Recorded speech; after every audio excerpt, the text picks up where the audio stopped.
Faça isso glorificando a Deus. Quer comais, quer bebais, façais tudo para a glória de Deus. Eu quero agradecer ao Senhor, render graças a Ele por essa oportunidade. Falar da minha alegria de poder estar hoje aqui, tendo a honra de ministrar a essa igreja. A Bíblia diz que o homem não tem coisa alguma se do céu não lhe for dada, né? Nós estamos aqui por bondade, obra e graça do nosso Senhor Jesus. Se não fosse assim, nós não estaríamos aqui. Eu queria que você tivesse essa convicção nessa noite. Foi o Senhor quem te trouxe a esse lugar. Foi o Senhor quem te trouxe.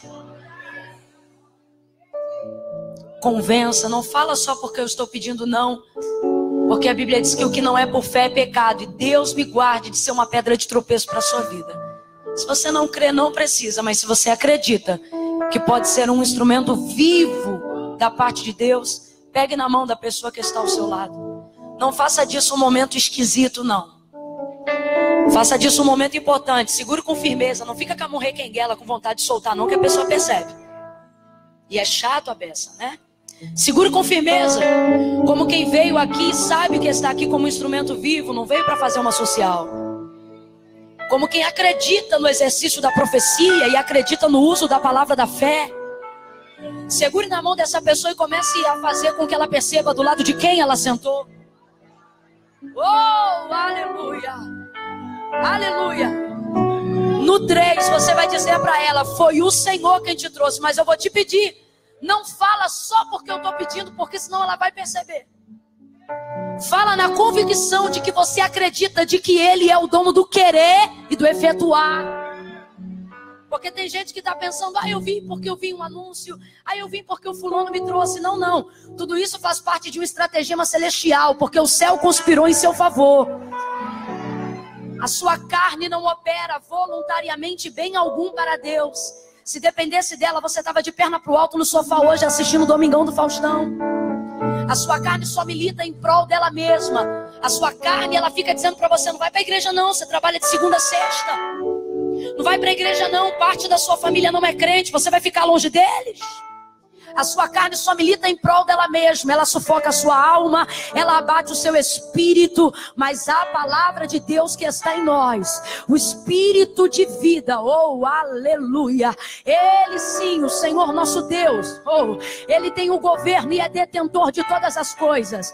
E talvez você pense: irmã Camila, não, eu vim porque eu sou muito responsável, eu vim porque alguém me chamou. Não, você veio porque Ele é dono do querer. Ele introduziu em você a necessidade de entender que a sua busca pelo reino de Deus hoje era prioridade, senão você não tinha vindo.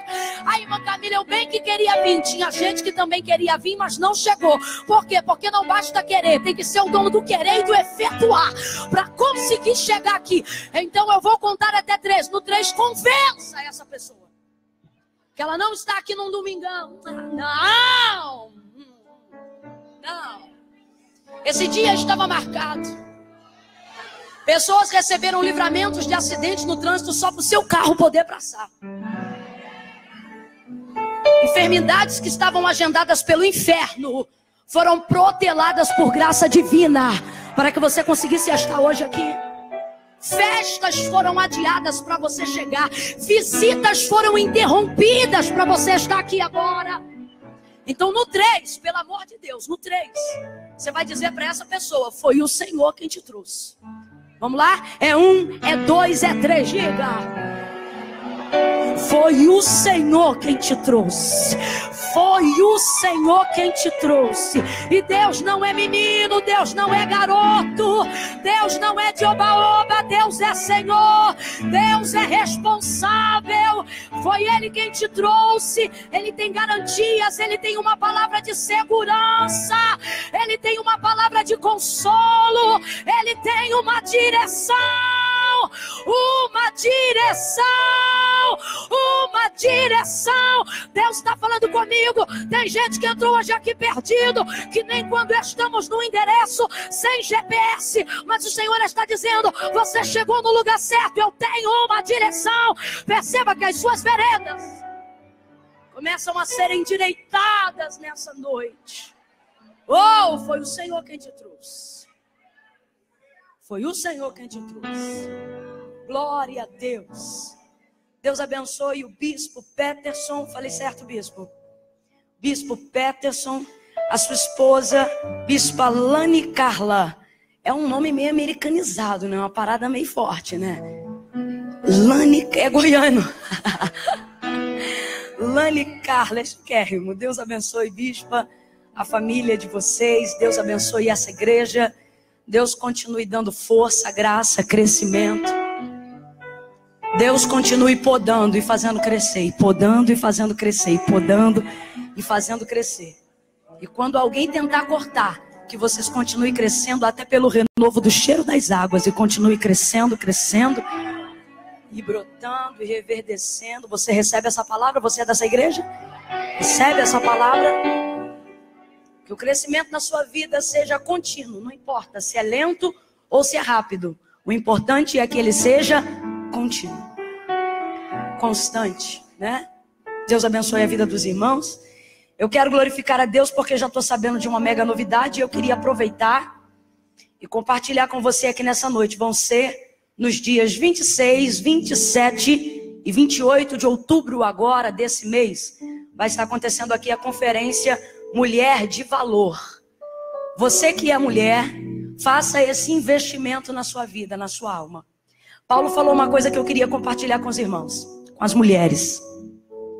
Ele disse assim, quando Barnabé tirou férias: seria muito pedir de vós que investissem em nós. Ele está falando da igreja. Quando ele diz nós, não é ele, é a igreja.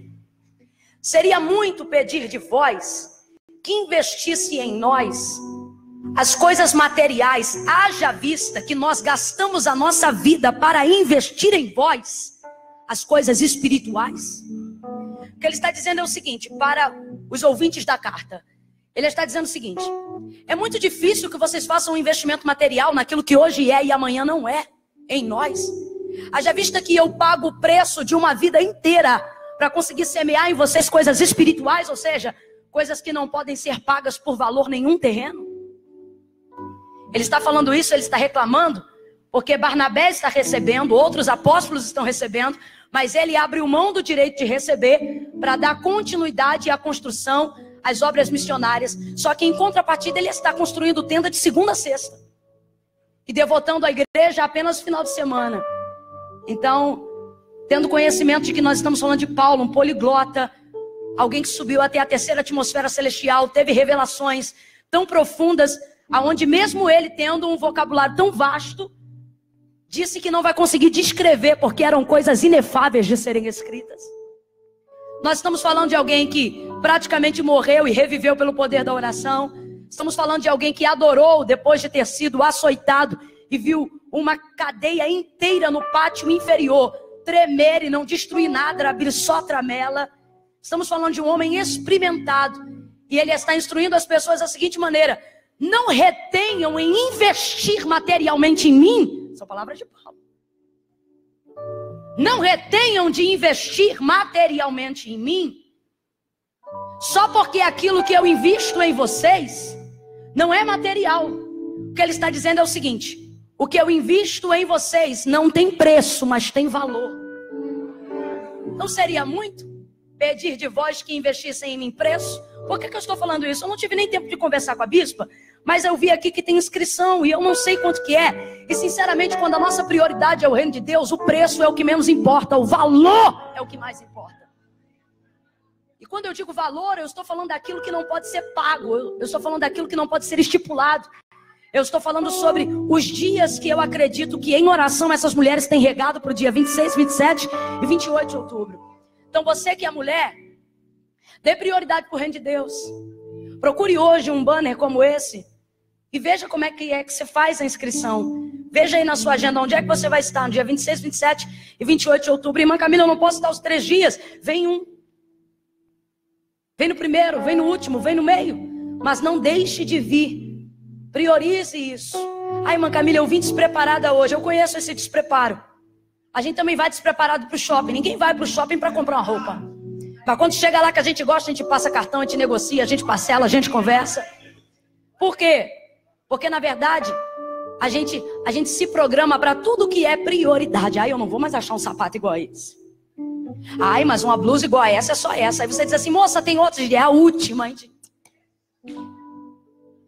E vai lá e compra, né? Agora no que tange ao reino de Deus, quando é a casa de Deus, você diz que não é, mas é porque na verdade não é sua prioridade. O problema é que quando a alma está em frangalhos, você entende que aqui deveria ser o lugar dos seus primeiros recursos e não dos seus últimos, né? Então faça isso hoje. Eu quero aproveitar e dar essa palavra às mulheres. Veja o que é necessário para fazer a inscrição da conferência Mulheres de Valor. Valorize-se, se ame, dê uma chance para você mesma, tá bom? Só a mulherada diga amém. Amém. Glória a Deus. Abra comigo, assentado mesmo como você está, no Evangelho do Senhor Jesus. Segundo escreveu Lucas, capítulo de número 22. Queria agradecer o nosso tecladista de todo o coração. Mas eu tenho uma dificuldade de concentração muito grande. Mas você fica aí sentado para eles não pensar que a gente brigou. Tá bom? Você fica aí. Glória a Jesus. Aleluia. Oh, aleluia. Glória a Deus. Irmãos, na verdade, abra em Gênesis 37. Não é pegadinha do malandro, não. É porque Lucas 22 foi o que eu preparei. Lucas 22 foi o que eu separei. Lucas 22 foi o que eu acreditava ser o que deveria ser para essa noite até o fim. Mas quando eu entrei, que eu sentei ali, Espírito de Deus despertou essa palavra. Eu confesso aos irmãos que, inclusive, é uma palavra muito antiga. E ele trouxe a meu coração como se ela fosse de hoje, aqui agora. E eu disse, Senhor, essa palavra não. E todas as vezes que eu falo isso, ele diz, pode o vaso dizer ao oleiro, por que fazes assim? Então, qualquer coisa você reclama na gerência. Gênesis 37. Aqui não foi o que eu separei. Aqui não foi o que eu vi. Aqui foi a necessidade que ele viu. Glória a Jesus. Deixa eu só aproveitar, senão me esqueço. Eu queria dizer aos irmãos que eu trouxe alguns materiais. São camisas. Camisas que o Senhor me permitiu confeccionar com o selo desse ministério que ele me confiou. E ele me deu uma direção porque eu não queria fazer de maneira nenhuma. Eu não queria que fosse apenas um movimento comercial. Graças a Deus, o Senhor tem me abençoado muito até aqui e eu não tenho nada do que reclamar. Mas eu reclamava de algo que eu mesma poderia fazer no que tange ao campo da obra missionária. Eu fui ordenada missionária durante 12 anos. Eu procurei trabalhar e servir em tempo integral em toda a área da eclésia e do campo evangelístico. Culto ao ar livre, assistência social, reforma de casa, acompanhamento diário. Eu procurei devotar a minha vida a isso antes de ser levada a esse campo da itinerância. E depois disso, eu senti uma necessidade muito grande de cooperar com o campo missionário, haja vista que eu não conseguia mais dedicar o mesmo tempo, porque são coisas muito diferentes. E quem está no campo arrancando toco sabe do que eu estou falando. É muito diferente, não tem nada a ver uma coisa com a outra. E eu me sentia muito aquém disso, pensando o que fazer. E aí foi quando o Senhor me autorizou a fazer a venda dessas camisas, contando com a colaboração dos irmãos. Então elas visam tirar uma verba significativa. Eu ainda não posso tirar toda, mas eu tiro de todas elas uma verba muito expressiva, significativa, para poder contribuir ativamente com o campo missionário. No mês passado, de todo o montante do que nós tiramos do material, nós conseguimos enviar 12 jovens diretamente de um curso preparatório, com a passagem paga tudo direitinho, exportando diretamente para alguns estados do Brasil e para alguns países fora do Brasil. Jovens preparados, ávidos, solteiros, com sede de alma. Aleluia. E isso a gente não faz sozinho. A gente faz com a ajuda da igreja. Então, eu queria que você soubesse que quando você estiver adquirindo qualquer um desses materiais, você não está apenas de longe, não, mas você está entrando diretamente comigo no campo missionário. Colocando diesel no barco de alguém, subindo caixa d'água numa igreja, fazendo banheiro, colocando piso, levantando famílias, tirando pessoas da margem da miséria, tá? Então essa, por exemplo, de tudo que vocês adquirirem hoje aqui, extraindo para uma área muito carente do sertão da Bahia, para poder saciar a fome de famílias que estão morrendo de fome. Vou falar de novo, o que você adquirir hoje, você vai estar comigo enviando uma oferta para uma área do sertão da Bahia, onde famílias estão morrendo de fome. É inacreditável saber que dentro do nosso país existem estados onde o governo não entra e pessoas estão morrendo de fome. Eu não estou falando de uma, nem duas ou três, não. Estou falando de famílias onde uma mãe de 6 filhos perde 3 por desnutrição, ausência de comida, de água potável. Então o que você adquirir hoje, você está entrando comigo diretamente no sertão da Bahia, tá bom? Tem uma aqui que eu estou contando com a colaboração dos irmãos, dos homens. Camisa do leão, tá bom? Tipologia muito importante para nós. Aquele que foi como cordeiro e ressurgiu como leão. Eu costumo dizer que só tem preto e ele tá de cara fechada porque isso é para cabra macho. Isso é para homem brabo, rapaz. Então se tu é macho daquele que segura o cinto, é para você. E tem uma outra para as mulheres não ficar de fora, porque elas também são leoas. Você não dá mole para essas crentes, não. Tem uma cara de princesinha, mexe com os filhos dela só pra você ver. Tá aqui, ó. É uma bata feminina. Pra você que gosta de usar calça, fica bem decente. Tapa tudo aí, fica uma gracinha, tá bom? Do jeito que Jesus gosta e os maridos aprovam. E tem essa outra aqui, que é a virtuosa de Azê, pra quem não tem medo de ser feminina. Tá? Toda no rosa, purpurinada, no glitter. Eu costumo dizer que isso aqui é para aquelas irmãs que não têm medo de ser. São para aquelas que saem, se eu não botar, vão falar de mim, se botar, vão falar também, então que dê motivo para isso. E aí, essa virtuosa de um tempo para cá, ela se tornou um protesto silencioso, uma maneira da gente também manifestar a nossa expressão, nossa liberdade de expressão contra o discurso feminista. Me preocupa perceber o quanto as mulheres têm se sentido seduzidas pelo discurso feminista. Haja vista que ele fala do empoderamento da mulher. O problema é que o discurso feminista não fala só do empoderamento da mulher, mas para alcançar esse empoderamento, ele quebra uma série de bases e princípios da palavra de Deus. Princípios esses que nós vivemos e estamos aqui até hoje graças a eles. Eu não acredito em fórmula mágica da felicidade, irmão, não acredito. Nunca acreditei, nem antes de ser crente. Depois de me converter, então, aí mesmo que eu não acredito. Para mim, felicidade é respaldada na palavra de Deus, porque todo modismo, todo discurso, todo tradicionalismo, toda modinha passa. O que permanece é a palavra de Deus. Por que as pessoas têm gana na mudança e na transliteração de todos os textos sagrados? Porque este livro tem regido a regra da humanidade até hoje. Você vai perceber que antes de Cristo, estou falando do Novo Testamento, tudo que hoje o pós-modernismo está querendo colocar dentro da nossa sociedade, colocar, por exemplo, o pedófilo como um nível de educador, colocar o estupro como um nível de liberdade, trazer a prioridade de direitos a relacionamentos homoafetivos em detrimento de héteros. Tudo isso, na verdade, isso já existia no Império Romano muito antes. Isso na Grécia era totalmente comum. O que hoje você se escandaliza, por exemplo, em ver uma pessoa tendo ato sexual na rua, é um atentado contra um pudor, um crime, né? Passível de prisão. Naquela época era totalmente comum. Os templos eram abertos e os deuses, as pessoas que adoravam, por exemplo, a deusa Azera, que ganhou profundidade na época dos caldeus, dos cirofenícios, dos gregos, elas eram prostitutas cultuais, as sacerdotisas. As portas ficavam abertas e todo tipo de sodomia acontecia a olho nu. Nós falamos, por exemplo, da adoração a Moloque, onde Moloque era adorado queimando crianças. Isso é falando a grosso modo.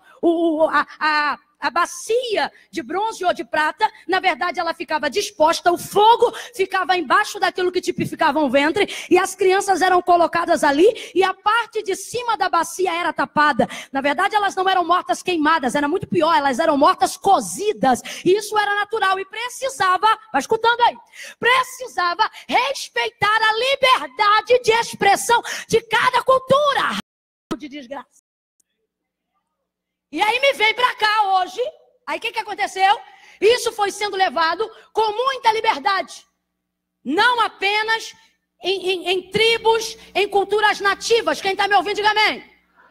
Mas isso era levado em toda a região, porque a Grécia era a princesa do conhecimento. Sem medo de errar, 90% dos nomes que existem hoje aqui nesse culto estão dentro do grego. Até aquilo que nós lemos no Novo Testamento para chegar mais perto do conhecimento foi escrito em grego. Nós estamos falando de uma cultura helenista. Nós estamos falando dos modernos, dos grandes pensadores. Sócrates, Platão, nós estamos falando de uma cultura onde todo tipo de relacionamento afetivo e sexual era totalmente normal e precisava ser respeitado, porque ele era integrado, ensinado e disciplinado por grandes cabeções da época. Só que o texto vai dizer, oh aleluia, o texto vai dizer que um menino se nasceu, aleluia, um filho nos deu, e o principado está sobre os seus ombros. Vai ouvindo aí.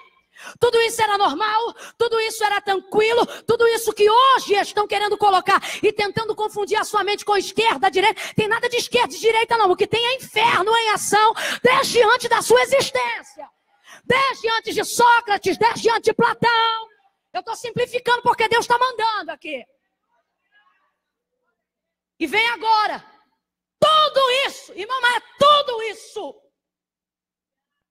vai ser abalado dentro do sistema romano. Quando Roma é abalada, a Grécia também é abalada. A Bíblia vai dizer que não eram poucos os gregos que se convertiam, mas... Porque quem é inteligente de verdade diz que conhece a Deus. Mas quem é mais inteligente ainda quer viver Deus. Começaram a se converter.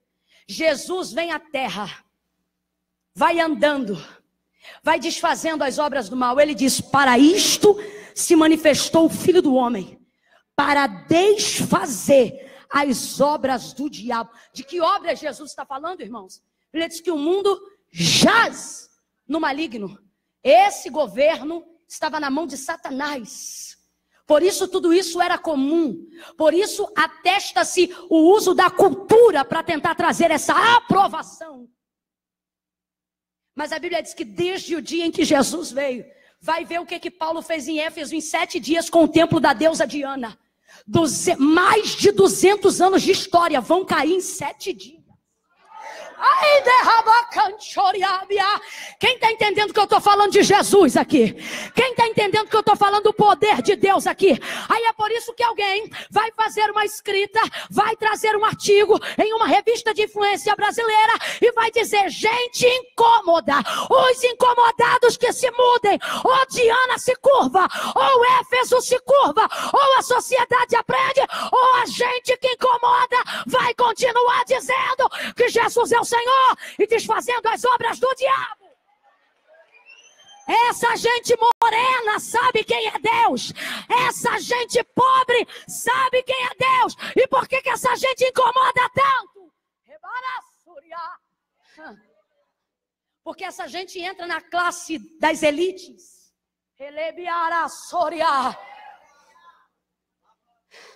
Porque essa gente começa a entrar em círculos que nunca poderia esperar um convite para entrar. De repente essa gente entra no Senado. De repente essa gente entra na Câmara. De repente essa gente que é juiz se converte. De repente essa gente começa a estudar e ser advogado. Aí quando você vai conhecer, vai ver a avó. A avó é dirigente do ciclo de oração. O pai era pobre. O tio é roceiro, mas orava todo dia. A minha família, a minha geração. E aí a gente vai crescendo, vai crescendo, vai crescendo. Então Jesus veio para desfazer tudo isso. E tem desfeito em nós. Amém? Quem está entendendo? Diga eu. Jesus, pare de ficar com o que a mídia passa para você. Abra esses olhos. Leia a Bíblia e você vai ver que nada é novo. Nada é novo. Como eu sempre digo, nós não somos a força que o mundo precisa. Não somos. Se fôssemos, não seria nem laico. Seria teocrático, sim ou não? Vamos ser sinceros? Vamos ser sinceros? Não somos a força que o Estado precisa. Não somos a força que o mundo precisa. A força desse mundo está na mão do maligno e foi-lhe concedida pela maior autoridade de todas. Deus, o Senhor. Só que Ele nos colocou aqui para trazer o equilíbrio. Quem somos nós, igreja? Não somos a força que o mundo precisa, nós somos a resistência que o diabo não suporta. Quem ebada sebe condere, sai de rabara subrie, michole canara basuria. Alivia o compressor para mim só um pouquinho, por favor. Nós não somos a força que o mundo precisa, somos a resistência.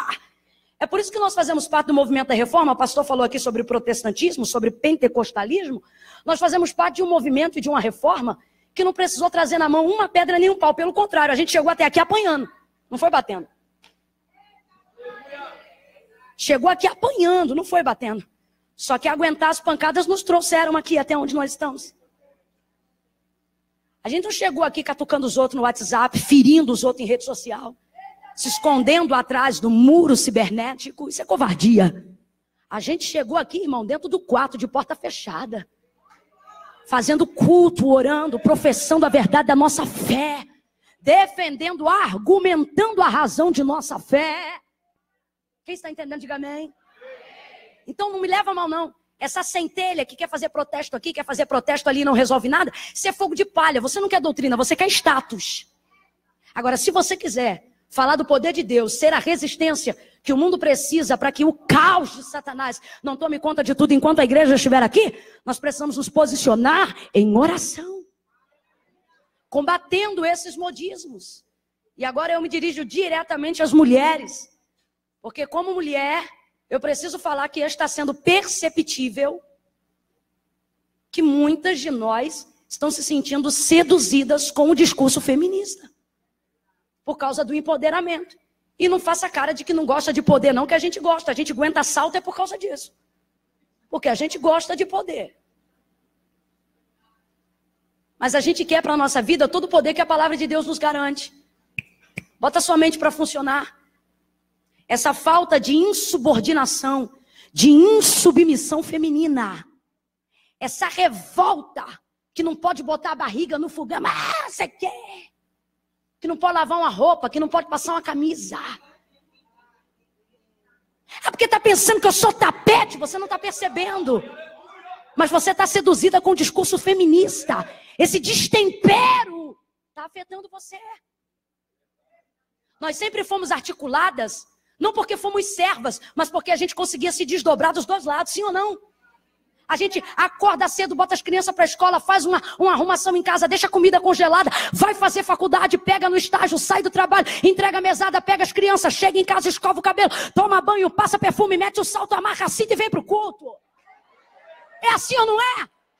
A gente não chegou aqui com fraqueza, com corpinho mole, rejeitando os serviços do lar. Não. Não. A gente chegou aqui dando conta do recado. E aí agora estão querendo trazer o selo da submissão, estão querendo associar a submissão a tapete, e você está acreditando. Só que submissão é uma coisa, ser tapete é outra coisa. Ele não disse para que esteja nem do lado e nem atrás, como algumas pessoas dizem. Os machistas têm medo de dizer que é do lado, e aí eles colocam atrás. Os mais coerentes procuram dizer que é do lado, mas na verdade não é do lado nem atrás. O texto diz assim, para que esteja como o quê? Diante dele. Não é atrás nem do lado. É na frente, mas não é na frente, é de frente. Ela anda na sua frente como escudo. É como se ela andasse de ré, na confiança de que ele é o olheiro. Ela protege, ela guarda, ela cuida, mas ela confia, ela obedece, ela segue a regra. Então não é atrás porque não é depois, não é do lado porque não é igual. Cada um tem a sua função. E aí esse discurso feminista está arrastando uma multidão. São mulheres fazendo motim dentro da igreja, determinando, só vem quem elas querem, só fazem o que elas querem, só porque são maioria, acham que podem sobrepor a masculinidade do homem. É uma série de liderança doente, porque quer ser bem sucedida na igreja, mas não consegue manter a submissão dentro do lar. A coisa está ficando tensa e você não está percebendo. Quando você agia com mais simplicidade, você tinha menos crise existencial. Sim ou não? Sim ou não? Então vamos corrigir isso aí. A submissão, ela é bíblica e ela existe em todas as áreas. Todas as áreas. Se você é ovelha, você é submissa ao seu pastor. Se você é esposa, você é submissa ao seu marido. Se você é funcionário, você é submisso à sua chefia. E assim sucessivamente. Que perturbação, gente, de achar que ser submissa é ser otário, é essa?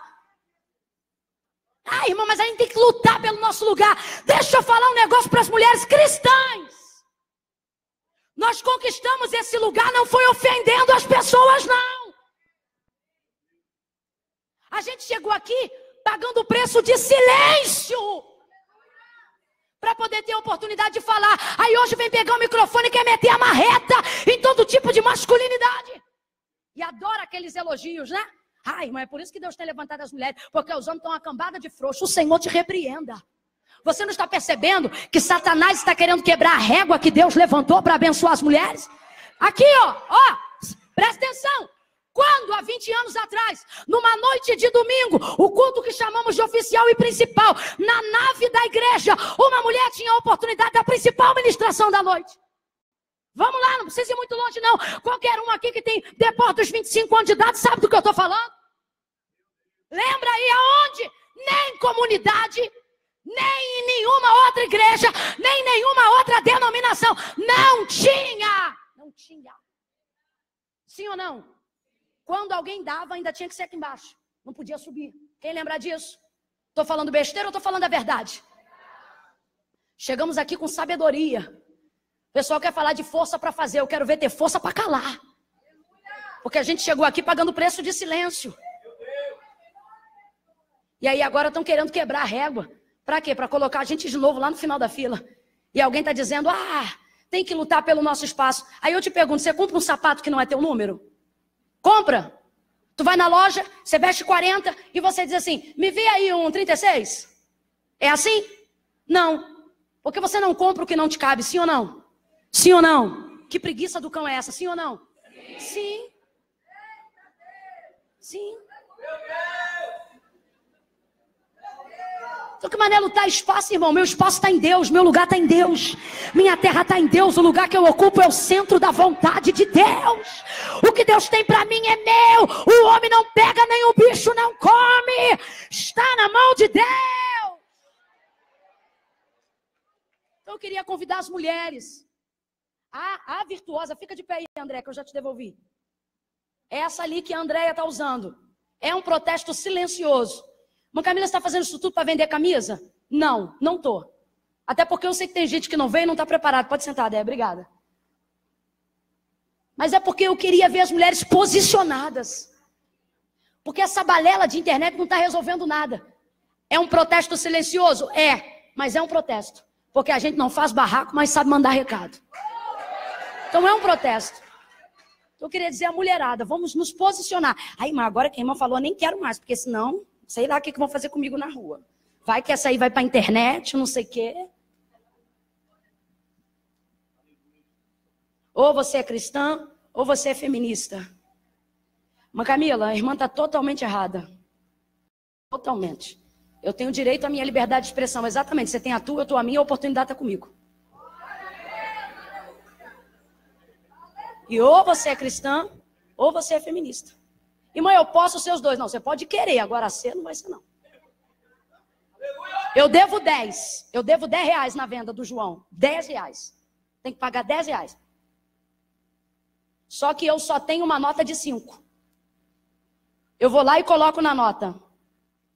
No 5 faço uma bola e meto um pauzinho para botar um. A minha nota de 5 está escrita agora que ela é de... O João vai aceitar?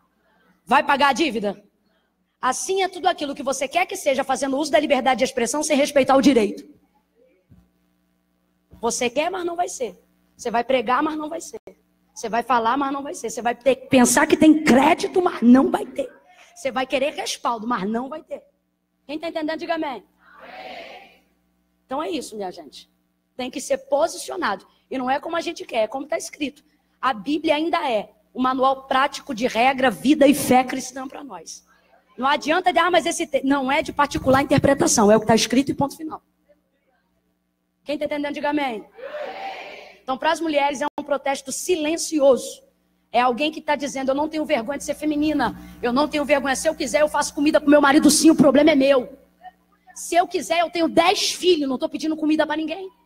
Se eu quiser eu vou parir 12 crianças, o ventre é meu. Eu estou falando isso porque o discurso feminista quer que eles falam sobre uma liberdade de expressão, aonde só é verdade o que eles pregam. Se a mulher quiser ter 12 filhos, ela é otária. Aonde? Não. É liberdade de expressão? Pregue o que vocês pregam e me dê liberdade de pregar o que eu acredito. E é assim que a gente se respeita. Mas Camila, você fala brabo. Jesus não falava assim. Você não deve ter lido metade das coisas que Jesus falou. Não deve ter lido, não. Senão você não me achava braba, não.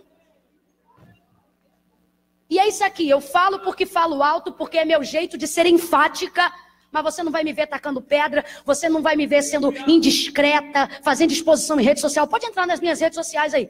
Você não vai ver escândalo, porque tem uma galera, é denúncia, nada, escândalo para noiva, não vai ver nada disso, mas aqui é nosso, tá fechado, é com a gente. Eu estou explicando porque o meu desejo é que nós cresçamos na graça e no conhecimento, e não permitamos com que a nomenclatura, a mudança de nomes engane a intenção de Satanás, que é confundir as pessoas, principalmente os cristãos. Quem está entendendo, diga amém. Então é isso, o crente tem que ser posicionado.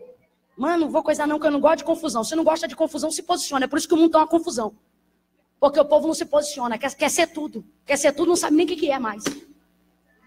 Quando tu é posicionado, não tem confusão. Ou tu é, ou tu não é, ou tu faz, ou tu não faz, ou é sim, ou é não. Esse negócio, aí é que confunde a parada. Gênesis 37.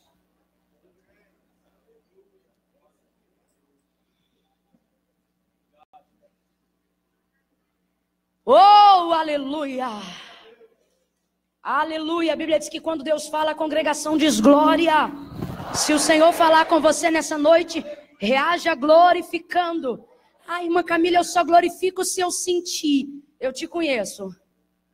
Mas eu quero contar com aqueles crentes que são ao contrário. Irmão, eu sou ao contrário, eu dou glória até sentir. Porque não é, a gente não dá glória porque ele depende, a gente dá glória porque quem depende de adoração é a gente. Aleluia. Verso 1 em diante, do capítulo 37. Eu vou ser bem objetiva, porque eu estou com muita vontade de cear com vocês. Diz assim o texto. Jacó habitou na terra das peregrinações de seu pai, na terra de Canaã. E esta é a história de Jacó. Sendo José de 17 anos, apacentava os rebanhos com os seus irmãos. Sendo ainda jovem, andava com os filhos de Bila e com os filhos de Zilpa, mulheres de seu pai, e trazia mais notícias deles a seu pai. As notícias dos irmãos de José eram mais, as notícias eram... Israel amava mais a José do que a todos os seus outros filhos, porque era o filho da sua velhice, e fez-lhe uma túnica de várias cores. E vendo, pois, os seus irmãos, que o seu pai o amava mais do que a todos os outros, odiaram-no, e já não podiam falar com ele pacificamente. Então teve José um sonho, e contou a seus irmãos, e por isso o odiavam ainda mais. Pois dizia-lhes, peço-vos, ouvi este sonho que tenho sonhado. Eis que estávamos atando feixes no campo, e eis que o meu feixe também se levantou e ficou de pé. E os vossos feixes o rodeavam e se inclinavam perante o meu feixe. Então lhe disseram seus irmãos, agora tu reinarás sobre nós. Agora tu terás domínio sobre nós. Por isso, tanto mais o odiavam, por causa dos seus sonhos e das suas palavras. Teve ainda um outro sonho, e contou aos seus irmãos, dizendo, tive outro sonho. Sonhei que o sol, a lua e 11 estrelas se inclinavam perante mim. E quando contou a seu pai e a seus irmãos, repreendeu seu pai, dizendo, que sonho é este que sonhaste? Acaso viríamos eu, tua mãe e teus irmãos, a inclinar-nos em terra perante ti? Somente até aqui, diga amém por essa palavra. Glória a Jesus. Jacó representa a terceira geração patriarcal de Abraão. Até hoje, Deus faz questão. Ele vai dar essa deixa a Israel, quando Israel fosse colocar diante da presença dele em adoração. Ele vai dizer assim, lembrem-se do memorial. memorial da fidelidade de Deus. Ele diz: eu sou o Deus dos vossos pais. Aí ele diz: Deus de Abraão, de Isaque e de Jacó. Deus faz questão de trazer esses nomes à memória de Israel para que nunca esqueçam. E assim também nós, até o dia de hoje, né? Quantas vezes nos achegamos diante da presença dele em dias de dores, de tormento, em dias que nós precisamos trazer à memória as promessas que ele fez, o que ele disse que ia fazer. E aí a gente vai se lembrar da sua fidelidade mencionando a casa de Abraão. Quantas vezes, né? Deus de Abraão, Deus de Isaque, Deus de Jacó. A gente canta assim, não é verdade? Deus de Abraão. Davi canta Deus de aliança, Deus de promessa, Deus que não é homem para mentir, né? Na verdade é uma tipologia da maneira com que Deus se representou para cada geração patriarcal de Abraão. Deus de aliança, porque fez aliança com Abraão. Deus de promessa, porque a cumpriu em Isaque. Deus que não mente, porque prometeu e cumpriu a descendência em Jacó, né? Então, Jacó representa a terceira geração patriarcal de Abraão. Jacó é um altar vivo. É uma oferta viva diante de Deus, que exalta a fidelidade do Deus que promete e cumpre. A casa de Jacó é muito especial, porque na casa de Jacó é que vai evidenciar-se todas as promessas que Deus havia feito a Abraão. Abraão recebeu uma promessa tão grande que nem que ele vivesse 1000 anos seria o suficiente para que ele viesse desfrutar de tudo aquilo que Deus prometeu. Deus prometeu coisas a Abraão que vão além da quantidade de anos de uma vida. Por mais que essa vida ela fosse muito extensa. A maior prova disso é que, na verdade, a casa de Abraão não tinha condições de comportar, de segurar o cumprimento dessa promessa sozinho. É por isso que esbarrou em nós. É por isso que quando ele manda Abraão sair da tenda, e ele diz: sai da tenda, conta as estrelas que estão no céu, se é que as pode contar, ou os grãos de areia que povoam o mar. De igual modo, assim eu multiplicarei a tua descendência sobre a terra, e em ti serão benditas só os judeus? Não. E em ti serão benditas todas. E em ti serão benditas... Vamos lá, e em ti serão benditas todas. Teve que esbarrar em mim e em você, porque uma casa só não cabia o tamanho da grandeza daquilo que o Senhor havia prometido a Abraão. Começou em Abraão, mas para dar continuidade àquilo que Deus havia prometido, se estendeu em nós, por intermédio de Cristo Jesus. Ele disse que não nos via mais como servos, mas agora como amigos, não apenas como pessoas distantes, gentis, mas agora fomos tomados filhos por adoção. A bênção de Abraão chegou lá na tua casa, você está entendendo? Promessa que Deus fez a Abraão repousa sobre o teu lar também. Não interessa se você é indiano, se você é chinês, se você é africano, se você é americano, se você é inglês. A bênção de Abraão foi Deus que deu. Ela é tão grande que ela repousa lá na minha casa. Ela está sobre a tua casa. Ela acompanha a tua família. Aleluia! Oh, aleluia! Em Jacó, vão nascer todas as tribos que vão formar a Israel de Deus. Então a casa de Jacó é muito especial, porque Abraão desfrutou, Abraão viu, Isaque viu, viveu, Jacó já está velho, Jacó está com a casa cheia de filhos, e é agora na sua casa, nos seus filhos, que o Senhor vai trazer a Israel, a menina dos seus olhos. A menina dos olhos de Deus mora na casa de Jacó. A completude de todas as promessas que vêm sendo ditas desde o dia de Abraão vai se revelar completamente, com plenitude na casa de Jacó. Rapaz, pensa no endereço abençoado, é a tenda que Jacó mora. Pensa num lugar santo, é o local que Jacó habita. Pensa num lugar coberto por promessas, regado de lágrimas, cheio de histórias, esperando o cumprimento da plenitude do que Deus disse há 3 gerações atrás. E dali vem Efraim, dali vem Rúben, dali vem Judá, as 12 tribos, todos os remanescentes. Oh, aleluia, dali vem Cristo, dali vem Davi, dali vem Ruth,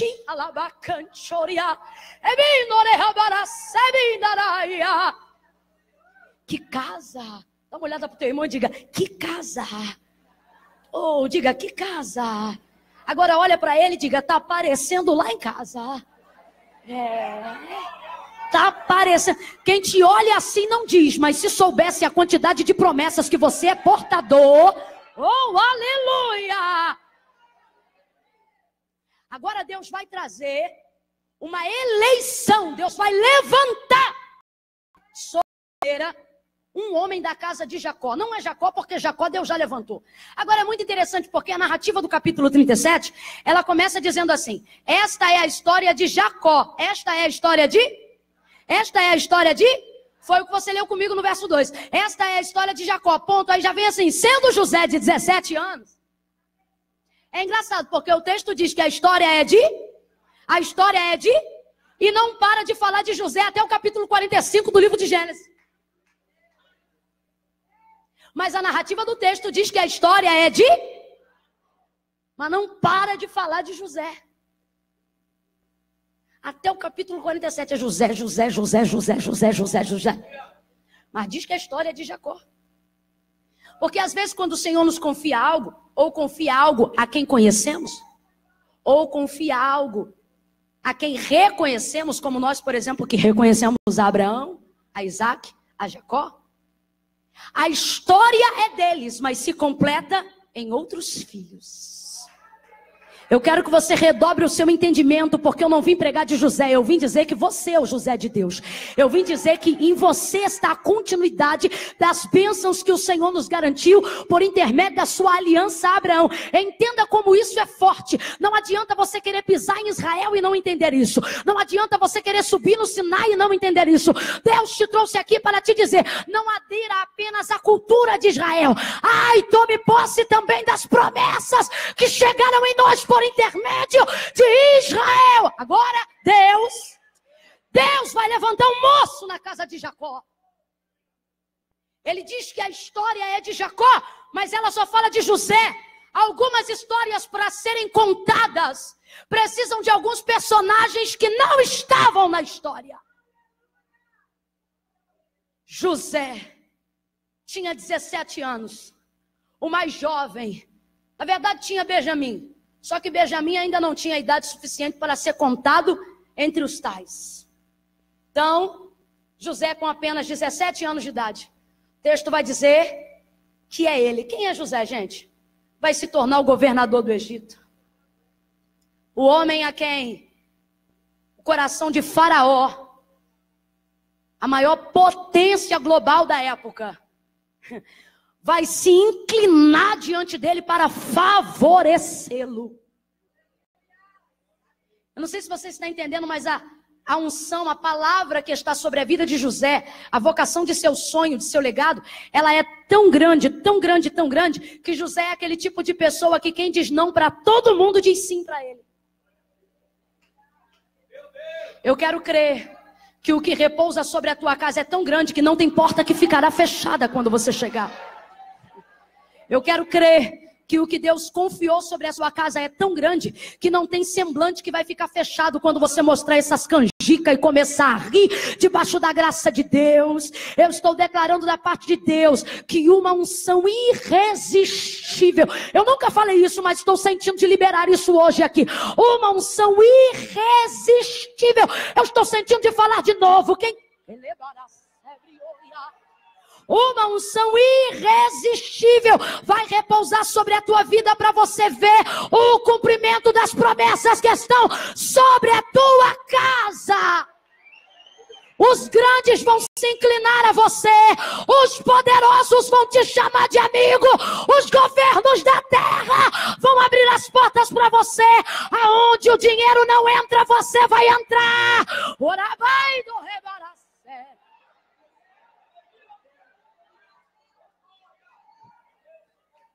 O texto diz que José só tinha 17 anos, mas ele tinha o tipo de coisa que precisa ter todo aquele que Deus escolhe para viver algo grande. O que, irmã Camila? Responsabilidade.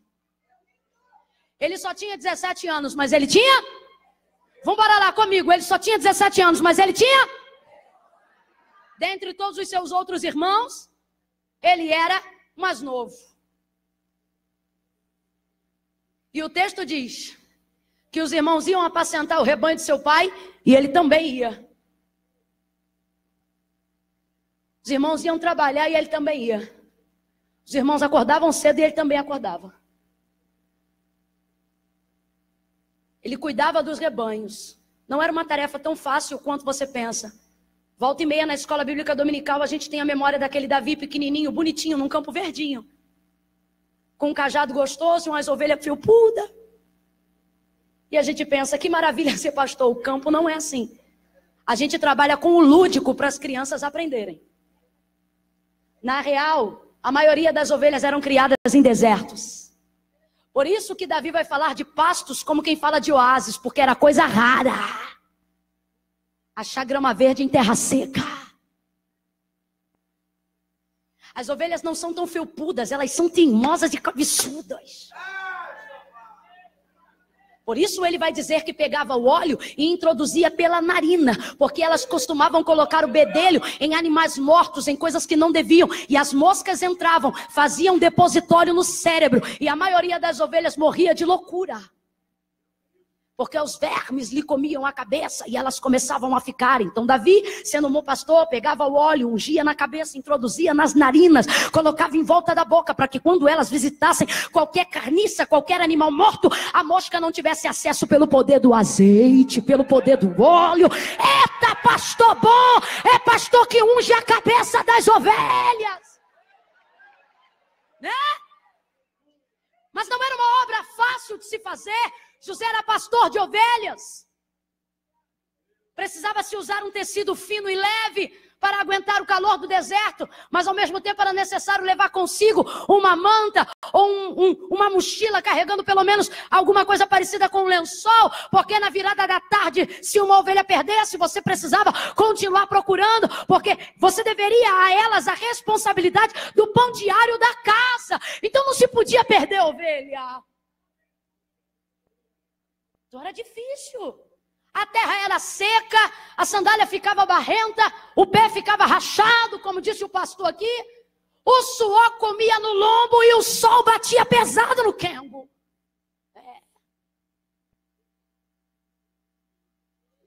Mas ele levantava e ele ia. Ele cuidava. E de maneira diligente, ele trazia as ovelhas de volta para casa. Agora veja, você vai ver que há uma limitação entre tudo que os irmãos dele faziam. José vai ser honrado, José vai ser exaltado, José vai ser o cabeça dentre todos. Faraó vai respeitar a nação por diversos anos, até que se cumpra o que Deus disse para Abraão que faria. É o período do limbo, do esquecimento, os 400 anos, que era quando sairia um governador, um faraó, que não se lembraria mais de José. Êxodo, capítulo de número 2, mas até lá, o nome de José, a sua boa fama e a sua reputação manteve provisão à casa de Israel. Por isso Salomão vai dizer, melhor é o bom nome do que as muitas riquezas, porque tem coisa, irmão, que nem dando dinheiro tem. Mas o conhecimento... José vai viver um grau de honra, um grau de exaltação. José vai viver o cumprimento de uma promessa. Diga comigo, cumprimento. Diga, o cumprimento. Deus, veja bem, José não vai conhecer o Deus que fala, José vai conviver com o Deus que faz. Tem dois tipos de geração na nossa casa: a geração que ouve as promessas. Eu estou declarando da parte de Deus que nós somos a geração de José, a geração que não vem para ouvir Deus falar, a geração que vem para viver o cumprimento do que Deus disse que ia fazer. Geração de Joel. Aleluia, aleluia. Às vezes você reclama, irmã Camila, porque Deus não fala mais como falava antes, porque nós não fazemos apenas parte da geração dos que ouvem, mas da geração dos que vivem. Irmã Camila, como é que eu faço para ser essa pessoa? Você não pode ficar acreditando em predestinação. Porque se Deus falou, quem tem promessa não morre. Desvia só para você ver. Sai do centro da vontade de Deus. Não, irmã, porque se Deus falou, está falado. Todas as promessas de Deus, todas, sem exceção de nenhuma, elas estão condicionadas à obediência. Deuteronômio 28. Se ouvirdes, se atenderdes, se obedecerdes, se escutardes, se. Só tem uma promessa que não está condicionada à obediência. O cumprimento dela vai se dar independente de fé, independente de obediência. É a promessa do juízo, é a promessa do arrebatamento. Se crê, ele vem. Se não crê, ele vem. Se obedece, ele vem. Se não obedece, ele vem também. Se acredita, ele vem. Se não acredita, ele vem. Se está direito, ele vem. Se tiver errado, vem também. Essa não depende de obediência. Agora, todas as outras, não interessa o quão celestiais elas sejam, o quanto de unção elas falem, o quanto de virtudes divinas elas anunciem, ou de questões materiais, não interessa. Qualquer uma dentre toda e qualquer outra está condicionada à obediência. Só se cumpre para quem obedece. Se ouvir, se obedecer, se ficar, se atender, se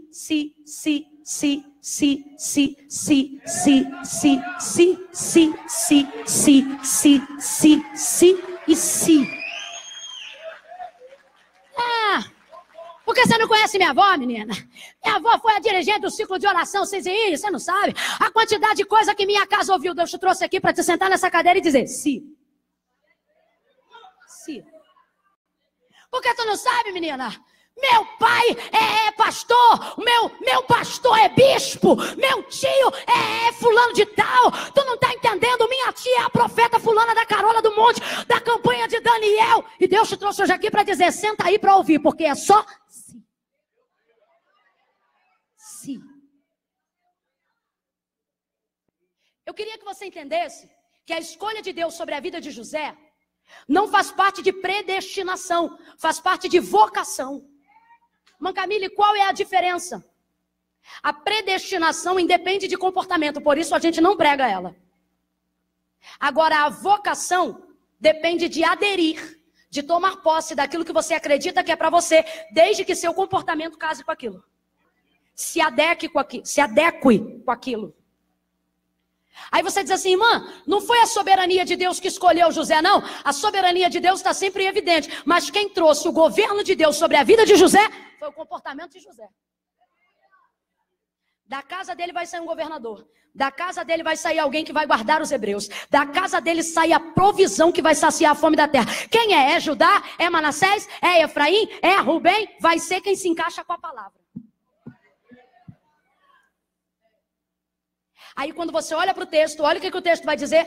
Sendo ainda jovem, andava com os filhos de Bila e com os filhos de Zilpa, mulheres de seu pai, e trazia má notícia deles a seus pais. Eu não sei o que os irmãos de José faziam, mas tem uma coisa que eles faziam, que José não fazia. E não fazia porque não tinha que fazer, porque as coisas eram mais. Então veja, primeira coisa, a quem Deus escolhe para viver o cumprimento das promessas que Deus fez. Alguém que tem responsabilidade. Para quê? Para não fazer só o que os outros fazem. Eu quero aqui afirmar nessa noite que Deus não escolheu José por causa daquilo que ele fazia. E fazendo isso a gente joga o poste ídolo da pós-modernidade, da meritocracia, né? Que tudo é mérito. Por terra agora. Hoje aquele não se ergue. Não tem meritocracia. O que tem é um comportamento que obedece à palavra de Deus. Não era o que ele fazia que trouxe o selo de Deus sobre a sua vida. Porque o que José fazia, seus irmãos também faziam. Sim ou não? Ele acordava cedo, os irmãos acordavam. Ele cuidava de ovelhas, os irmãos cuidavam. Ele era pastor, os irmãos também eram. Então não é o que ele fazia. Tem uma coisa que os irmãos dele faziam, que José não fazia. Agora, sentado aí onde você está, pare para pensar. O que te segurou hoje aqui para ser o servo que você é? O que tem te segurado na casa de Deus para você acreditar no cumprimento das coisas que Deus disse que ia fazer na sua vida? O que te trouxe para aceitar, para converter-se, para entregar a sua alma a Cristo, a sua permanência em querer viver uma vida de fidelidade, em querer ser fiel ao Senhor, enquanto eu estou pregando aqui, gerar em você a vontade de ser mais crente, mais santo, mais cheio de poder, com mais virtude, com mais fé. Traga na sua memória, ela não vai se dar, ou ela não se deu na sua vida baseado no que você fez. Era o que você fazia que te trouxe até aqui? Pode até ser, mas não é o que você fazia que te fez permanecer aqui. A gente vem pelo que faz, mas só fica quando aceita deixar de... Sim ou não? Sim ou não? Eu quero que você lembre aí da sua vida agora. Sim ou não? Enquanto você fazia o que todo mundo faz, você vinha. Quando você deixou de fazer o que todo mundo fazia, você ficou e eles foram.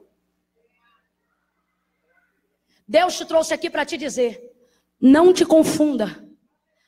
Não se subestime, não se diminua. E também não se superestime. Deus está dizendo, não é pelo que você faz. Você está aqui pela sua ousadia em deixar de fazer. Oh, aleluia! Se é para aplaudir, vamos com vontade, vamos com vontade. Isso. Pega na mão desse crente com o maior carinho de Jesus, com carinho de Jesus. Aquele jeito que Jesus olhava para os enfermos, aquele jeito que Jesus abraçava os amigos. Pega na mão dessa pessoa, aleluia. Diga para ela, não se canse. Diga, não se ensoberbeça. Nem se diminua. Não estamos aqui pelo que fazemos, mas pela coragem de deixar de fazer o que fazemos. Deus te trouxe aqui para te dizer, eu não quero você pagando o preço para fazer, eu quero renúncia. A renúncia é que agrada ao Senhor. Muitos vêm porque fazem, mas não conseguem ficar quando descobrem que não precisam fazer, precisam deixar de fazer. Lembra do jovem rico? Bom mestre, disse ele para Jesus, que bem farei para herdar a vida eterna? Jesus disse, por que me chamas bom? Não há senão um bom Deus e ele está no céu. Jesus não aceita ser chamado de bom só porque está revestido de corruptibilidade humana. Aí ele diz assim, eu tenho seguido os mandamentos, porque Jesus fala para ele os mandamentos. Aí ele diz, tudo isso eu tenho feito desde a minha mocidade. Não mato, não roubo, honro pai e mãe. Não adultero, não fornico. Tudo isso eu faço desde que eu sou criança. Tudo isso eu faço. Tudo isso eu. Tudo isso eu. Ele quer saber como é que ele herda a vida eterna. Ele quer saber o que ele tem que. O que ele tem que. Aí Jesus diz, tudo isso você faz, né? Então faz o seguinte, pega tudo que você faz e desfaz. Jesus não está falando dos mandamentos, Jesus está falando dos bens que ele acumulou. Reparte aos pobres, terás um tesouro no céu. Depois disto, vem e segue-me. Aí o texto diz assim, e saiu da presença dele triste, porque não honrava pai e mãe? Porque não obedecia os mandamentos? Não, tudo isso ele saiu triste, porque percebeu que quando olhou para si, não tinha condições de desfazer-se do que tinha, de quem era. É por isso que em Mateus capítulo 16, verso 24 em diante, Jesus diz assim, se alguém quiser vir após mim, ele está deixando muito claro, pode vir quem? Isso, quem quiser. Só que depois ele diz, pegue a sua cruz, negue-se a si mesmo, venha após mim e siga-me. Jesus está dizendo nas entrelinhas, vem quem quer e só fica quem aguenta. Você pode chegar aqui fazendo. O que não pode é você achar que pode ficar aqui sem achar que não pode deixar de fazer. A gente vem, as nossas orações são recheadas de poder para fazer. Sim ou não? Me dá poder, Senhor, poder para fazer, poder para ir, poder para falar, poder para pregar, poder para cantar, poder para ensinar, poder para ser. E o Senhor está dizendo, hoje você quer ver o cumprimento dessas promessas? Comece a pedir poder, poder para desfazer-se, poder para refazer, poder para calar. O Senhor está dizendo, ei, eu tenho um cumprimento, eu tenho uma palavra, eu tenho uma eleição sobre a sua vida, mas eu queria que você entendesse que eu não te chamei baseado em que você faz o que todo mundo faz. Eu te escolhi porque eu percebi que você era capaz de não fazer o que todo mundo estava fazendo. Pegue na mão dessa pessoa, pelo amor de Deus. Segure a mão dela. Segure a mão dela, sacode ela, acorda ela nesse domingo e diga para ela, não é o que você faz, é o que você deixou de fazer que trouxe o olhar de Cristo para você. Oh, aleluia! Deixe as obras mais. Deixe. Irmã Camila, mas eles também são irmãos? São irmãos, mas as obras são mais. Toda vez que eu olho isso, a gente lembra, né? Daquela frase de toda boa mãe. Quando a gente quer justificativa para fazer o que todo mundo faz. Quando a gente quer justificativa para ir aonde todo mundo vai. Todo mundo faz, mãe. E a mãe diz o quê? E o pai está hoje repetindo a mesma frase. O pai está hoje aqui. E ele está dizendo, você não é todo mundo. Você quer ser todo mundo? Faz como todo mundo. Vive igual a todo mundo. Seja igual a todo mundo. Você quer ter eleição soberana? Você quer viver o diferencial? Você quer ser a geração que muda a tua casa? Que vira a ignição da casa? Que vira a ignição do carro? Ele está dizendo, então entenda. Você está no meio de todo mundo, mas você não é todo mundo. Deixe de fazer. José não foi escolhido pelo que ele fazia, mas pelo que ele não fazia. Pelo que ele deixava de fazer. Trazia má notícia dos seus irmãos ao seu pai. Por quê? Porque ele era X9?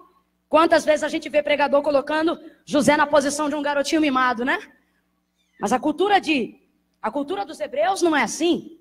Você não pode ver alguém desonrando o nome do pai e fingir que não está vendo só para não ficar mal com os irmãos. Ele tinha que contar. Porque quando olhavam para o que Judá, Rubem, Manassés fazia, ninguém dizia, olha o que Judá está fazendo. Olha o que Manassés está fazendo. Não, eles diziam, olha o que os filhos de... Porque todos moravam na mesma possessão de terra. Só se dava credibilidade numa família em nome do seu patriarca.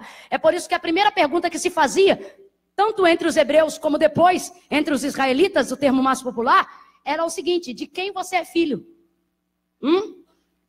Porque entendia-se que o crédito de sua vida só era respaldado pela casa de onde você veio. Lembra qual foi a primeira palavra do servo de Abraão para Rebeca? Quem são teus pais? Eu não vou levar para a casa de meu senhor alguém que eu não sei quem responde por você. Então por que José traz as más notícias dos seus irmãos ao seu pai? Porque não é o nome dos irmãos que está prestes a ser descredibilizado, é o nome de Jacó. Troque Jacó por pai, complete para mim, por favor. É o nome do? Por isso, José vai contar o que os irmãos fazem ao pai.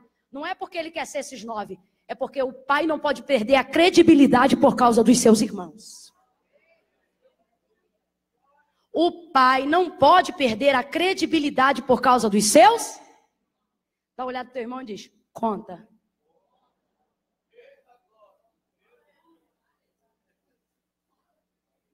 Irmão, mas o que vão pensar de mim? O problema é que não é o que pensam de você que te sustenta até hoje. Não, eu não estou falando de reputação, eu estou falando de casa. Eu estou falando do Pai, do Senhor que te sustenta. Você não pode priorizar seu relacionamento com seus irmãos em detrimento do seu relacionamento com seu pai. Quem está entendendo, diga amém. Amém. Quem está entendendo, diga amém. Amém. Ele conta, o texto diz que o pai pega uma túnica de várias cores e dá para ele. Por quê? Porque ele era o caçula? Não. Porque ele tinha uma vida que agradava o que o pai acreditava. Ninguém cai de paraquedas. Deus te trouxe aqui para te dizer. O pastor falou sobre Caim e Abel. Sabe o que Deus falou para Caim quando não aceitou a sua oferta? Ele disse para ele: se você fizer bem, também ele não aceitará? O que ele está dizendo é: Caim, as chances são... Vai lá e traz uma outra oferta. Mas ele trouxe? Não. Deus te trouxe aqui para te dizer: não importa se eu estou aqui em cima e você está embaixo, as chances são iguais. Só que você precisa ter um comportamento que se adeque ao que você ouve. A gente fala de santidade e você não recebe santidade.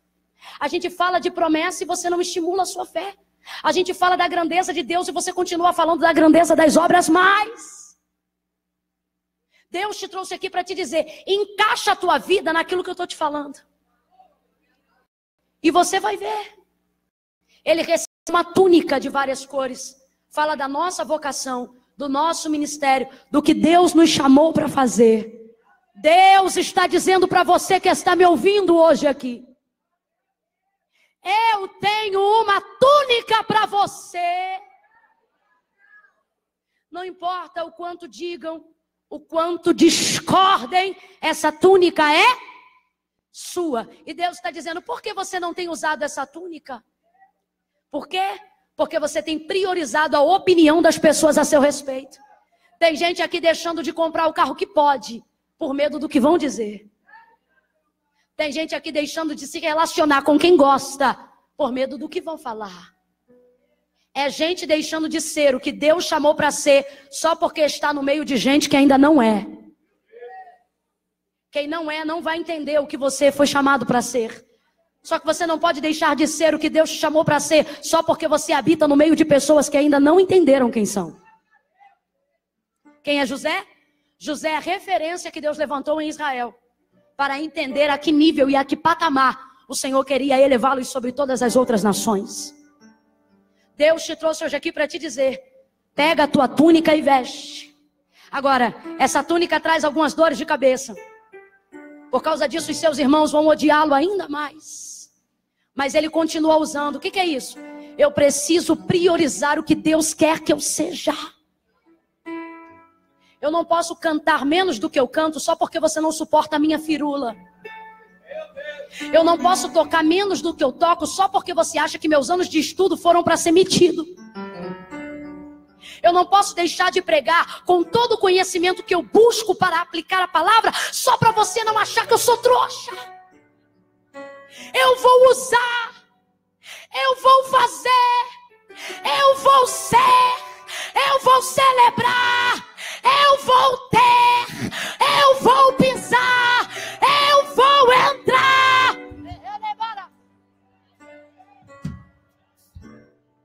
Porque essa túnica não é resultado de nepotismo. Essa túnica não é resultado de politicagem. Esta túnica não é resultado de sucesso midiático. Esta túnica é resultado de um relacionamento entre eu e o Pai. Entre eu e o Pai. José recebeu essa túnica porque ele priorizava seu relacionamento com seu pai, a despeito do que seus irmãos pensavam. Eu não vim dizer que a casa de Jacó é tipologia de igreja. Esquece isso. Não tem nada a ver. Eu vim falar que a casa de Jacó é tipologia da nossa casa, do nosso ministério e da nossa vida.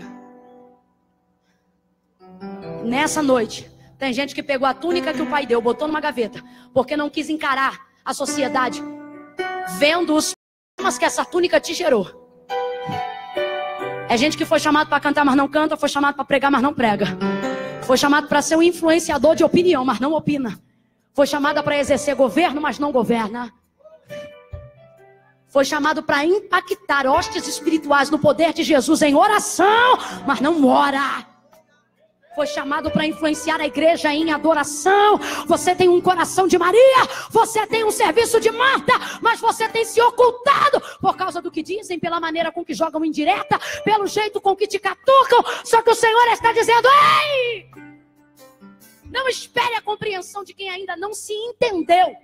Entender você. recebe a túnica, coloca a túnica e conta o sonho. E o povo diz, olha, não conta as coisas não, conta sim. Porque o que dizem contra você não tem o poder de mudar o que Deus já decidiu ao seu respeito. Eu fecho aqui. Ele diz assim, sonhei e eis que estávamos no campo. Os irmãos não entendem. Os irmãos dizem, os irmãos só vê quem está de pé e quem está inclinado. Mas o sonho não começa dizendo, sonhei que eu estava de pé. Presta atenção.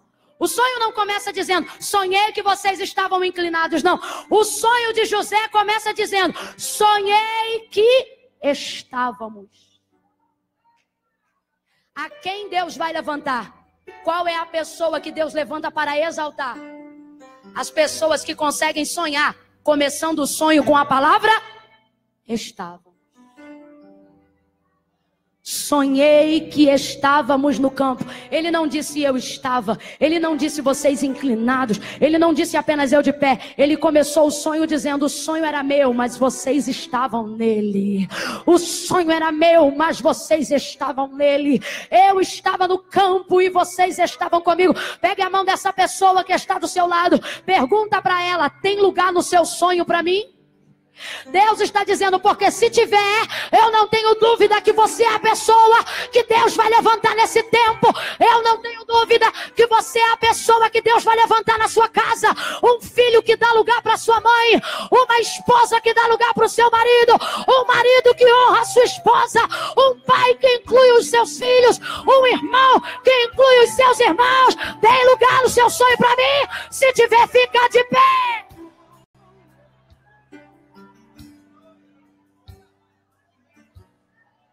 Oh, prega, para pelo menos 2 pessoas dizer assim, o sonho é meu. Diga, o sonho é meu. Mas tem lugar para você. Tem lugar para você, tem lugar para o seu tio, tem lugar para sua mãe, tem lugar para o seu pai, tem lugar para esta igreja, tem lugar para o povo de Deus. Você pode ser o irmão mais pobre dentre os irmãos da sua casa. Se no seu sonho você imagina presenteando tua família, honrando teus cunhados, você não tenha dúvida, você é a pessoa que Deus preparou para receber a túnica. Eu vou falar bem rasgado, que é para todo mundo entender. O que o Senhor está dizendo é o seguinte: não interessa pra gente que é irmão o tamanho da casa que Deus vai te dar. A pergunta é, vai ter um quarto lá para mim? Não é para morar não, é para visitar. Irmãos, ele conta 2 sonhos, aonde ele está sendo exaltado. Os irmãos ouvem e só escutam quem está de pé ou inclinado. Só que o que José está dizendo é que no sonho todo mundo está com ele. Verdade ou não? A sua felicidade plena só acontece depois que seus irmãos voltam ao Egito e todos são congregados no mesmo lugar. Sim ou não? O Senhor está dizendo para nós, não precisamos ter inveja de quem já é. Quando a fome passa na terra, todos vão ao Egito. E se não fosse José, ninguém comeria. O Senhor está dizendo, para de se preocupar com quem está de pé ou inclinado. Não interessa quem está de pé ou inclinado, quando quem está de pé é um irmão. Se quem estiver de pé é um irmão, não vai passar fome. Eu tenho 2 irmãs diretas ligadas a mim. Já teve época de eu precisar e não precisar pedir. Porque quando é o irmão que está de pé, ele te favorece. Sim ou não? E a gente nunca trouxe na memória quem estava por baixo ou quem estava por cima. Porque a nossa oração era que Deus mantenha de pé alguém que tenha um coração de irmão. Eu não estou nem aí se a casa de 2 andares que ele vai dar é para você ao invés de mim. Que ele te dê. Que tenha piscina, churrasqueira, sauna, hidromassagem. A pergunta é, Quando tiver confraternização dos jovens, vai deixar a gente na pendenga, correndo atrás de sítio capenga, ou vai abrir a porta da tua casa e vai dizer, vem pra cá, porque a casa é minha, mas a confraternização é nossa. A casa é minha, mas a alegria é nossa. Eu não tenho problema nenhum de que Deus te dê um carro zero ainda este mês. Eu não ligo, eu me alegro. Principalmente se eu andar a pé. Uma Camila, Deus me deu um carro. Fala aí, que carro você quer? Só um exemplo. Ninguém quer nada? Range Rover. Pode ser Evoque?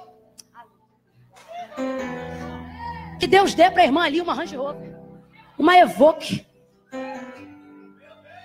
Irmã Camila, você vai ficar triste? Não. O carro é dela, mas a carona... Eu não me incomodo se Deus der um carro para você. A pergunta é, tem lugar para mim no teu carro? Quando o culto acabar, você vai fechar o vidro e fingir que nunca andou a pé comigo? Ou você vai abrir o vidro sabendo que passa perto da minha casa e não vai me dar carona? Tem lugar no teu sonho para mim? Pergunta de novo, tem lugar no teu sonho para mim? Tem lugar no teu guarda-roupa para mim? Tem lugar nas tuas finanças para mim? Tem lugar nas suas orações para mim? Quando o céu abrir para você, lembra do meu nome. Quando as portas se abrirem para você, lembra que somos irmãos. Oh, aleluia! Levante a sua mão e comece a orar. Levante a sua mão e comprometa-se com Deus. Comprometa-se com a palavra.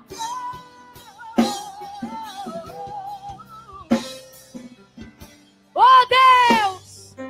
Fecha o corredor, segure a mão da pessoa que está ao seu lado. Sedentos de ti, vem, ó Deus. Vem, ó Deus.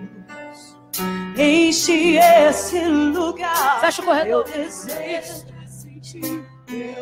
Agora feche os seus olhos. Comece a sonhar. Aonde você quer chegar? Quais são as pessoas que você quer ajudar? A Nádia quer chegar mais aonde aqui em Brasília?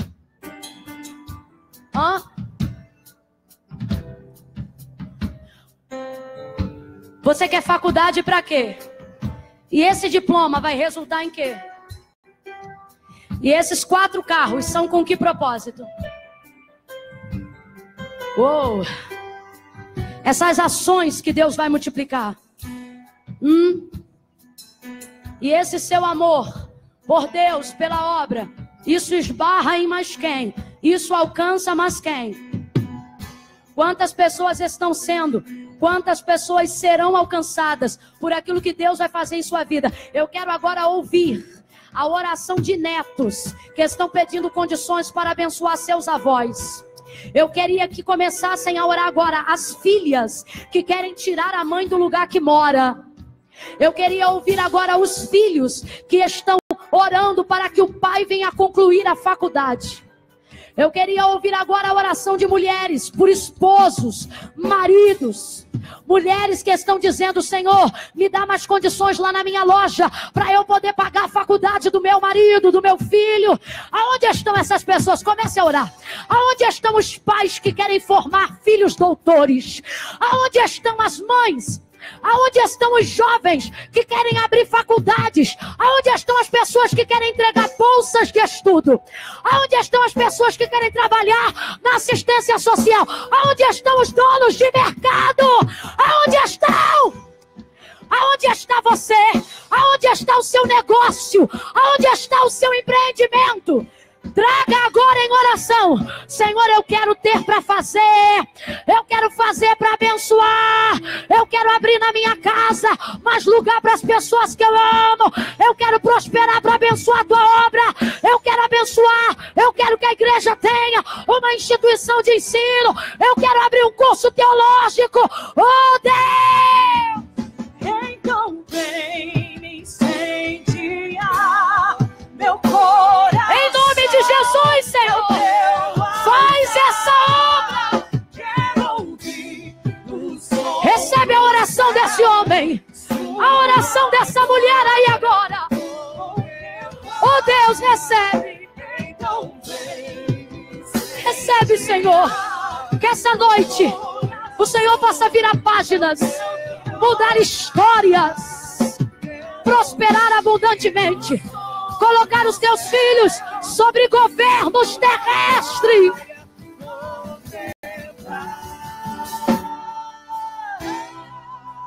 Senhor, em nome de Jesus, nós te clamamos por uma mudança hoje.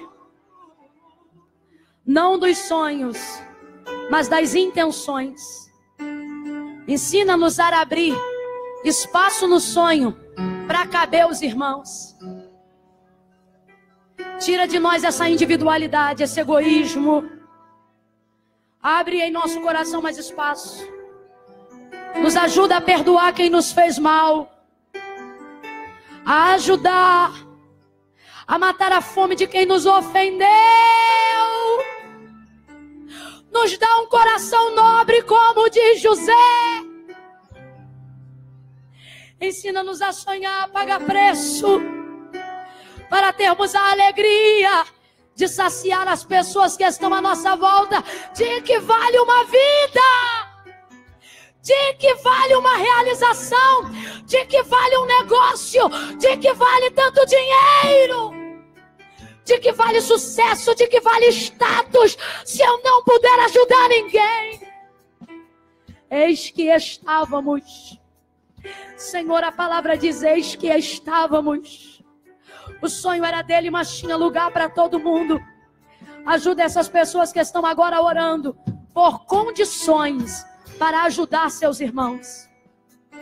As portas que estão fechadas se abram. As pessoas que dizem não passem a dizer sim.